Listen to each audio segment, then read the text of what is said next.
आज का वीलॉग एक सवाल और मैं चाहूंगी कि आप सब जरूर कमेंट्स कीजिए और अपने अपने जवाब और अपनी अपनी राय का इजहार कीजिए। मेरा आज का सवाल है कि पाकिस्तान की पॉलिटिक्स में 75 साल तारीख अगर हम देखें तो हम देखते आए हैं कि सिर्फ दो खानदान हैं जिन्होंने इस मुल्क में हुकूमत की है, एक पीपल्स पार्टी और एक पीएमएलएन। इसके अलावा और भी बहुत सारी सियासी जमातें हैं जिनमें पीटीआई तो चलो अभी नई जमात हम कह लें आप, लेकिन एक जमात इस्लामी है जो बहुत पुरानी भी है, जिसका वोट बैंक भी है और स्ट्रांग भी है, और जिसके अंदर आप देखें तो सही मानों में जमहूरियत है कि एक जमहूरी तरीके से वो अपना अमीर जो है वो बनाते हैं। लेकिन उसके बावजूद वो जमात भी जिसका एक अच्छा खासा वोट बैंक है, एक सपोर्ट है, उसके बावजूद भी ये जमात कभी भी वफाक में अपनी हुकूमत ना बना सकी। लेकिन इसके बरक्स दो जमातें जो कि पीपल्स पार्टी और पीएमएलएन हैं, चाहे उनके ऊपर जितने भी इल्जामात लगे हों, उसके बावजूद सिस्टम ने हमेशा उनको सपोर्ट किया है। अब आप इनको दो पॉलिटिकल पार्टी कह लें या फिर आप इनको दो खानदानी सियासी जमातें कह लें, क्योंकि अगर ये पॉलिटिकल पार्टी होती तो शायद किसी और भी शख्स को जो उनमें ज्यादा अहलियत रखता हो उसका चेयरपर्सन, प्रेसिडेंट या चेयरमैनशिप दी जाती। जैसे कि अगर आप भुट्टो पीपल्स पार्टी को देख लें तो भुट्टो के बाद बेनजीर साहिबा आई, और बेनजीर के जब साहिबा आई उस वक्त भी बड़े कई नाम लोग ऐसे थे कि वो आकर उसकी बागडोर संभाल सकते थे और बेनजीर भुट्टो उनके अंडर काम कर सकती थी। लेकिन बेनजीर भुट्टो आए, बेनजीर भुट्टो जब शहीद हुई तो उसके बाद आए बिलावल साहब, जाके वो इमेच्योर थे, उनमें कोई समझ नहीं थी, लेकिन फिर भी उनको उस पार्टी का चेयरमैन बना दिया गया, जबकि उसके बरक्स उनके पास और भी कई अहल नाम उस पार्टी में मौजूद थे जो काबिल थे, जिनके पास काबिलियत थी इस पार्टी के चेयरमैन बनने की। इसी तरह पीएमएलएन है, बाप, बाप के बाद बेटी, बेटी के बाद बेटा, उसका बेटा। तो ये एक खानदानी सियासी पार्टी है और यही खानदानी सियासी पार्टी जो है वो रूल करती आई है और बदकिस्मती से सिस्टम इनको सपोर्ट कर रहा है। अब आप देखें जो बनी नौ इंसान है, जब उसने इज्तमाई तौर पे शऊर पैदा हुआ तो उसने एक माशरे की तश्कील दी और उसका मकसद ये था कि जिसकी लाठी उसकी भैंस का तरीक जो है, जो भी तरीकाकार है वो खत्म किया जाए और एक ऐसा माशरा तश्कील दिया जाए जिसमें कुछ कवानीन हो, कुछ जवाबित हो और उसकी नजर में हर शख्स, हर फर्द बराबर का हो। लेकिन अनफॉर्चुनेटली जब हम पाकिस्तान की बात करते हैं तो इन दो सियासी खानदानों ने एक नया कल्चर जन्म दिया, वो था पावर कल्चर। इन्होंने पावर कल्चर को पैदा किया और उन्होंने जो नजरिया जरूरत की जवाज को एक सनद, एक सर्टिफिकेशन दे दी, जिससे उन्होंने माशरती, आईनी और कानूनी बहरान पैदा कर दिया जो आज तक जारी है। कभी भी कोई भी कानून, कोई भी आइन, कोई भी ज़ाब्ते अगर इन अहले इक़्तिदार यानी कि इन दो खानदानों की राह में रुकावट बनते हैं या इनकी हवस की ज़द में रुकावट बनते हैं तो ये पूरी कोशिश करते हैं उसको कुचलने की, उसको तबाह करने की, उसको ख़त्म करने की।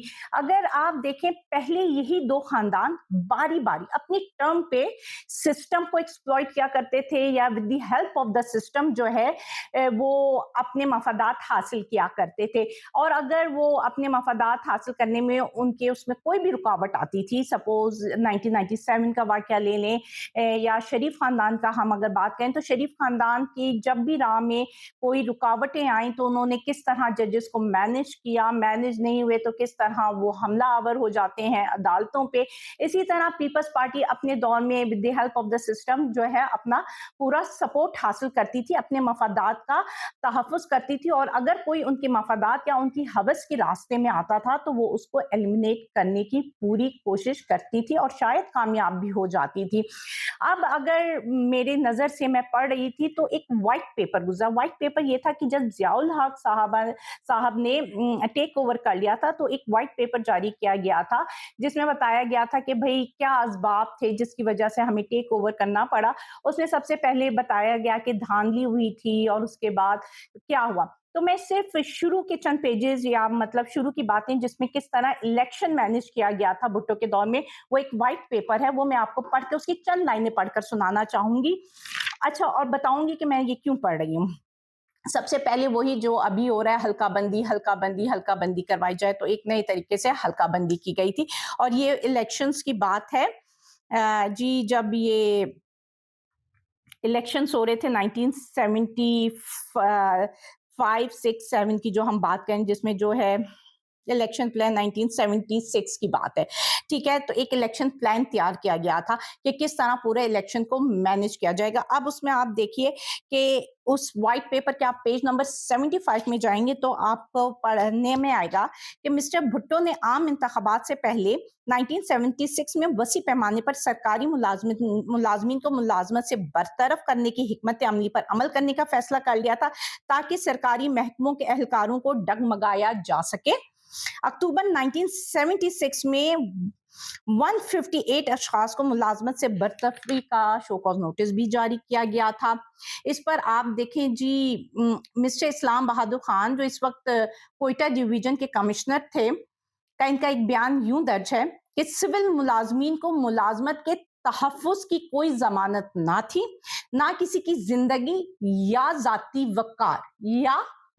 वक़ार की कोई अहमियत थी और ना किसी फ़र्द के बुनियादी हकूक़ को तहफ़्फ़ुज़ हासिल था। इंतखाबी कवानीन की धज्जियां उड़ाई गई, अपोजिशन के उम्मीदवारों को अगवा किया गया और नामजदगी के कागजात दाखिल करवाने से बिल जबर रोका गया। एक फेडरल सिक्योरिटी फोर्स की गई जो एक माफिया में तब्दील होकर सियासतदानों को दहशतजदा करती रही, इन्हें अगवा करवाती रही और इनके सियासी जलसों को दरहम बरहम करती रही। मिस्टर भुट्टो ने अपने हल्का NA 163 लड़काना से बिला मुकाबला मुंतखब होने का फैसला किया। PNA ने इनके मुकाबले के लिए अमीर जमात इस्लामी सिंध मौलाना जान मोहम्मद अब्बासी को नामजद किया। इनको हुकूमत की जानिब से मशवरा दिया गया कि इस हल्के से अपने कागजात नामजदगी दाखिल ना करें, लेकिन उन्होंने इस मशवरे को रद्द किया और फिर 17 जनवरी 1977 को मिस्टर शाबानी DSP लाड़काना ने बगैर किसी वारंट, गिरफ्तारी या किसी दीगर तहरीकी हुक्म के इन्हें उठवा लिया। इसके आगे बहुत लंबी रिपोर्ट है, सारा कुछ है। ये चीजें पढ़ने का मकसद ये था कि लग रहा है कि जैसे आज की बात हो रही है, आज भी यही हो रहा है। आज भी सियासी कुव्वत को खत्म करने के लिए सियासी चालें चली जा रही हैं। इलेक्शन करवाने से पहले इलेक्शन को मैनेज करने की कोशिश की जा रही है। तो ये दो पार्टीज जो बारी बारी में ये काम करती थी, अब इस साल 2023 में वो मुत्तहिद होकर काम कर रही हैं। वो जो है कानून और आइन को मैनेज करने की कोशिश कर रही हैं और अगर कानून और आइन उनकी रास्ते में रुकावट बनता है तो किस तरह वो उसको रद्दी की टोकरी में डाल देती हैं। मैंने कल भी आपको बताया था कि उनके सामने कोई आइन, कोई कानून नहीं और किस तरह वो अमेंडमेंट्स ला रही हैं। NRO 2 दे दिया, तौहीन पार्लियामेंट का बिल पास हो गया। इसी तरह जी जजेस को कंट्रोल करने के लिए सुप्रीम कोर्ट के जो इख्तियारात को महदूद करने का बिल है वो ले आए और इस तरह अब जो कुछ भी हो रहा है, जिस तरह उठाया जा रहा है एक पार्टी के बंदों को और उसके बाद उनको छोड़ दिया जाता है, उनको जमानत हो जाती है और बाहर से उठा लिया जाता है। और आज जो एक बयान आया है जस्टिस औरंगजेब साहब का, उन्होंने कहा है कि जी उनकी जमानत हो गई थी असद उमर की, तो उन्होंने कहा कि जी क्या आपने प्रेस कॉन्फ्रेंस कर ली, नहीं की तो आपको तो फिर पकड़ा जाएगा। ये बात बता रही है कि आपकी अदलिया किस तरह यहाँ कमजोर हो चुकी है। आपने कानून को, अपनी अदलिया को, वो जो कि तहफ़्फ़ुज़ करते हैं, वो जो इंसाफ देते हैं, वो जो जिनका काम है कि तहफ़्फ़ुज़ फराहम करना आम शहरी को, वो भी बुरी तरह नाकाम हो चुके हैं इस वक्त। वो भी बुरी तरह मतलब कॉम्प्रोमाइज समझ लें, कॉम्प्रोमाइज का वर्ड गलत होगा लेकिन आप क्या कहेंगे कि उनकी भी अब कोई पावर नहीं रही है। मतलब ये रिमार्क जो है उनकी अपनी बेबसी को साबित करता है। ये साबित करता है कि अदलिया भी इन दो खानदानों के सामने कितनी बेबस है, क्योंकि इन दो खानदानों को सपोर्ट कर रहा है सिस्टम। अब क्वेश्चन ही ये है कि ये सिस्टम इनको क्यों सपोर्ट करता रहा है, जबकि हम जानते हैं इन पर करप्शन चार्जेस हैं, जबकि हम जानते हैं कि इन्होंने किस तरह अपने मफादात के लिए इस मुल्क की बलि चढ़ाते रहे। अब आप देखिए मईशत इस मुल्क की चाहे जो भी हो, जितनी भी बिगड़ जाए, इन दो खानदानों के जो बिजनेसेस हैं वर्ल्ड वाइड वो हमेशा से ग्रो करते रहे, इनकी वेल्थ हमेशा से मल्टीप्लाई होती रही है, डिस्पाइट ऑफ द फैक्ट कि पाकिस्तान की अपनी मईशत का बेड़ा गर्क हो चुका है। अभी भी जो बिल आएगा, बजट आएगा, उसमें आप देख लीजिएगा इन लोगों के माहिर, इनके जो माहिर मईशत हैं जो भी है, उनकी नजर में तरक्की जो है मुल्क की वो सड़कें बनाने में होती हैं, जिस पर ही सारा बजट लगता है। लेकिन बात यह है कि इन दो खानदानों के बारे में पूरी दुनिया जानती है। ये वो दो खानदान हैं जिनका नाम टॉप 10 करप्ट पॉलिटिशियन की लिस्ट में भी आ चुका है, लेकिन उसके बावजूद हमारा सिस्टम इनको क्यों सपोर्ट करता है? इसका जवाब मुझे चाहिए। कुछ जवाब तो मेरे दिमाग में ये भी आता है कि शायद ऐसे लोगों को इजीली मैनेज, कॉम्प्रोमाइज और एक्सप्लॉइट किया जा सकता है, क्योंकि ये अपने मफादात के लिए कॉम्प्रोमाइज भी करने को तैयार होते हैं, मैनेज भी हो जाते हैं, और इसी तरह ये दूसरों को भी फायदा पहुंचाते हैं, क्योंकि अपने मफादात के तहफ़्फ़ुज़ के लिए जाहिर सी बात है, आप कहते हैं ना कि फिर दूसरों को भी इनको जब मैनेज करते हैं या वो करते हैं, सिस्टम को भी ये फायदा पहुंचाते हैं वन वे और अदर। सिस्टम को कैसे? पर्सनल फायदा पहुंचाते हैं, मतलब मुल्क के लिए फायदा नहीं पहुंचाते ये लोग। तो ऐसे कोई भी शख्स आ जाए जिसको सिस्टम कॉम्प्रोमाइज करने पे मजबूर ना कर सके, सिस्टम एक्सप्लॉइट ना कर सके, तो शायद सिस्टम उस शख्स को सपोर्ट ही नहीं करती है। उसको वो उससे पूरे सिनेरियो से, पाकिस्तान की पूरी पॉलिटिकल सिनेरियो से आउट करने के लिए सिस्टम भी इनका हाथ दे देती है, क्योंकि शायद सिस्टम को भी ये लगता है कि यार ये वाली पार्टी या ये शख्स हमसे मैनेज नहीं होगा, हमसे एक्सप्लॉइट नहीं, हम उसको एक्सप्लॉइट नहीं कर सकेंगे, वो हमारे सामने कॉम्प्रोमाइजिंग पोजीशन में नहीं आएगा, वो अपनी बात पे डटा रहेगा। तो इसलिए उनको ऐसा बंदा नहीं चाहिए। सिस्टम को भी ऐसे ही बंदा चाहिए कि जो जिसको वो इजिली जो है मैनेज कर सके। अब मैनेज कौन सा बंदा होता है? जो करप्ट होगा, जिसके अपने मफादात होंगे, क्योंकि देखिए मैनेज मफादात वाला बंदा होता है। जिस शख्स के मफादात ना हो उसको कॉम्प्रोमाइज नहीं करता।